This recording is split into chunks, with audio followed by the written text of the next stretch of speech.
பாசுரத்தில் நந்தகோபனின் இல்லத்தே வாசலில் நின்றபடி மாளிகை உள்ளே புக வாசல் காப்போனின் அனுமதியை கோரினார்கள் ஆய்ச்சியர்கள்.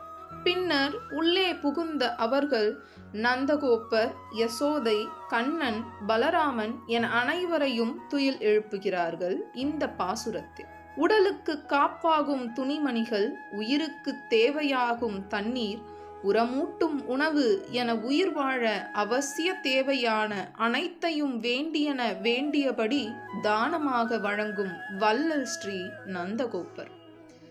எங்கள் அனைவருக்கும் தலைவராக திகழ்பவர்.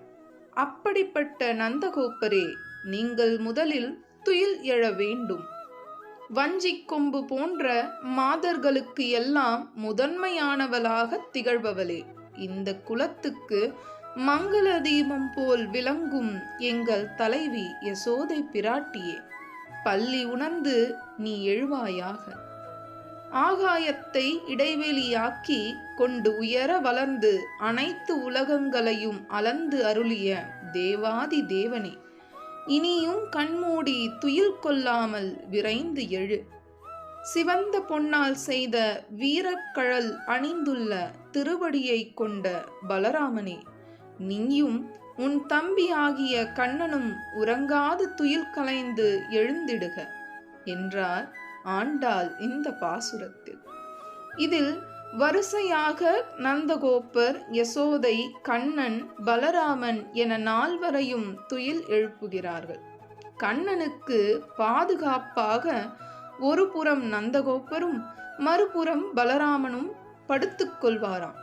உண்ணும் சோறு, பருகும் நீர், தின்னும் வெற்றிலை எல்லாம் கண்ணனே என்றபடி இருக்கும் எங்களுக்கு அம்பரமும் தண்ணீரும் சோறுமாக உள்ள கண்ணனை எமக்கு தந்து எங்கள் குறையை போக்கும் சுவாமி நீரன்றோ என்று நந்தகோபரை இந்த பெண்கள் எழுப்புகிறார்களாம். அம்பரமே தண்ணீரே சோரே அரஞ்செய்யும் எம்பெருமான் நந்தகோபாலா எழுந்திராய், கோம்பனார்க்கெல்லாம் கொழுந்தே குலவிளக்கே எம்பெருமாட்டிய சோதையாய் அறிவுராய், அம்பரும் ஊடரத்தோங்கி உலகளந்த உம்பர்கோமானே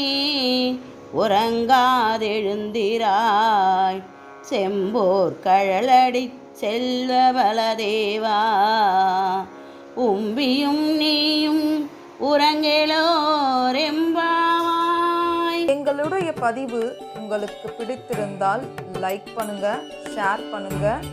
மீண்டும் தொடர்ந்து இது போல பல பதிவுகளை பார்ப்பதற்கு எங்கள் சேனலை சப்ஸ்கிரைப் செய்து பெல் ஐக்கானை கிளிக் செய்து கொள்ளவும். நன்றி, வணக்கம்.